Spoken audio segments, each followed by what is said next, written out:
Hey there, YouTubers. This is a layout update. I know it's been a while. Boy, has it been a while. But anyhow, I've done some scenery.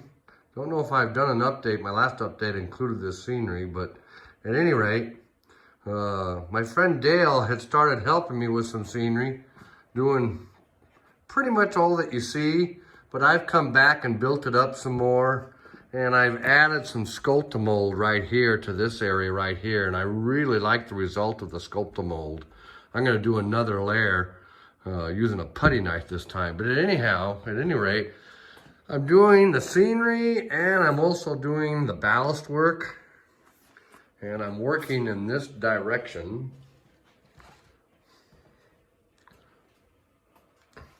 So when I was able to do this switch, or this turnout, I was able to ballast it. Came out better than I thought it would.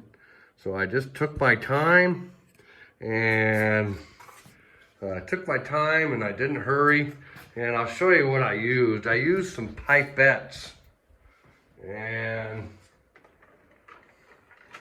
this here is a pipette.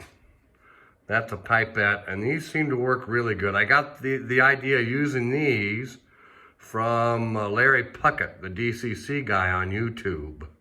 So, but these work actually very well. These work really good. And what I have found out for a wetting agent, the stuff I was using before, I don't mean to put it down. I'm not trying to put anyone down. Just the wetting agent that Scenic Express makes, it didn't work for me. It's not to say it's bad, it just didn't work for me. So instead, I'm using just regular old 70% Isopropyl Alcohol, or ISP.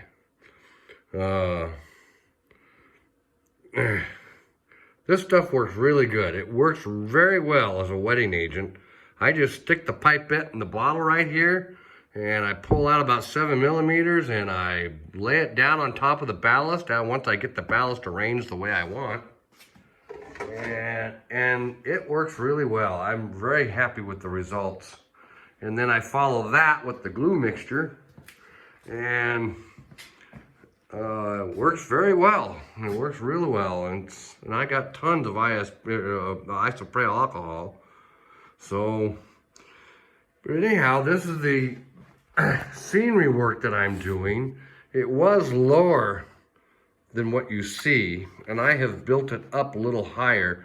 The idea of doing that is getting the different areas or segments of the layout separated from the other segments.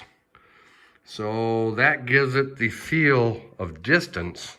At least that's what I'm hoping.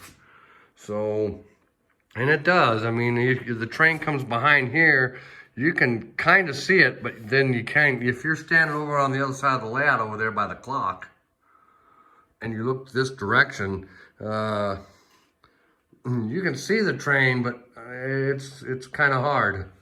So that's the idea, is to hide the train until it comes out either over here or over here. Way over there on the other end over there by Mina. Now that's the upper level. That's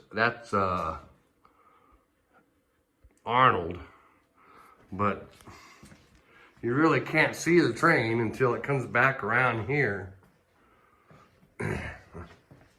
over here to Mina. So, and that's what I intend to do over here as well. I'm going to put a tunnel here. I'm gonna build this.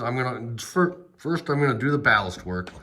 Then I'm gonna take this tunnel portal after I weather it, and I'm gonna put it right here and build up a little mountain right here.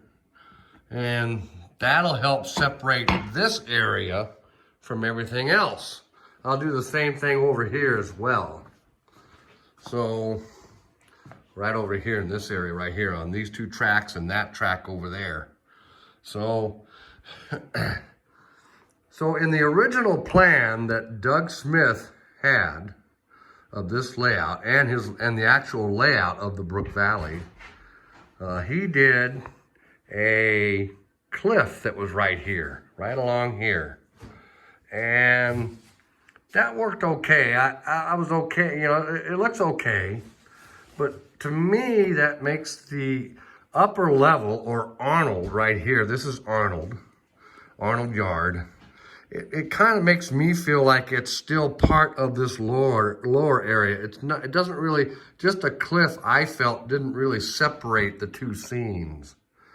So what I'm thinking of doing is doing a cliff, like I'm gonna make a cliff with the plaster cloth all along here, as you see. But then I'm gonna come back and follow it with a trowel and some plaster and make it nice and smooth. And then let that dry, get it nice and smooth as I can. I'm not looking for perfection. And then paint it blue and with some clouds and maybe a low, very low profile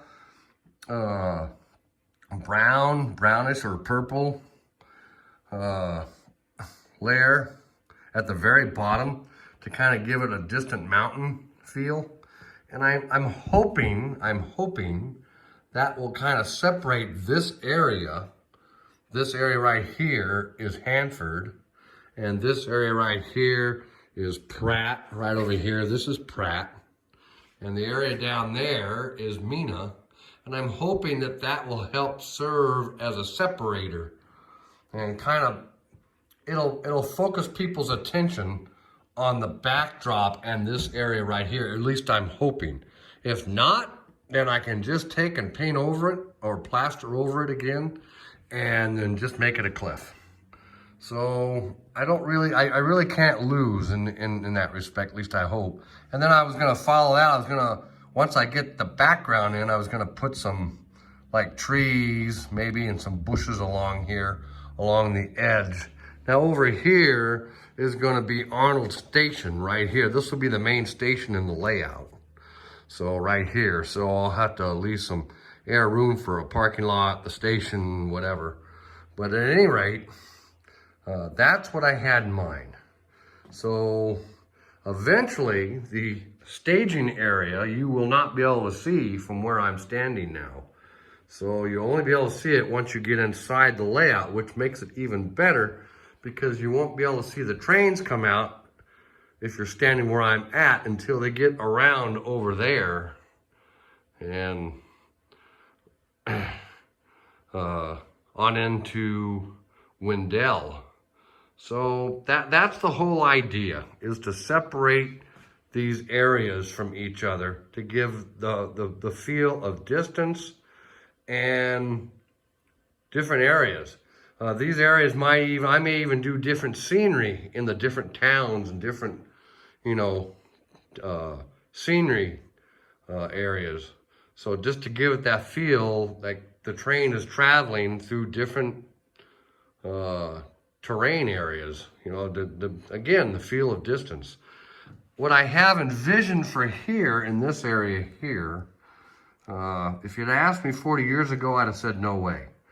But I really like the feel of trains that go through like Ohio and in that region of the United States. I just have some really good feelings about that. And you know, I really like the water level route, New York Central's water level route. I know it's CSX now or Norfolk Southern, or Norfolk Southern, whichever one of those two. But at any rate, I really like that feel of several railroads going through a small Ohio town. So I know my theme is Southern Pacific, but I have a friend that passed away in 2004, and his wife gave me a lot of his stuff, and I never really had time to really go through what she gave me until yesterday. And I've discovered I've got a New York Central train, a Pennsylvania Railroad train, a Norfolk Southern or a Norfolk Western train, a passenger train, we're talking passenger trains here, and a Santa Fe train. And I also have a really nice Southern Railway observation car, Pullman. So like I say, if you'd asked me 40 years ago, I'd have said, get rid of that stuff. 40 years later, I really like that stuff. So I'm just gonna have a little bit of everything. So at any rate, this is the layout. I'm slowly getting structures put in. I know these are pre-built structures, but they seem to work. They seem to do more than do the job. And I'm not really into, you know, I'll build some stuff, but I think I can take these and blend them in pretty well and make them look how I want them to look. I'm not striving for perfection. It's more progress than anything. So I have some ideas of what I want to do, but that's about it. I mean, again, progress, not perfection.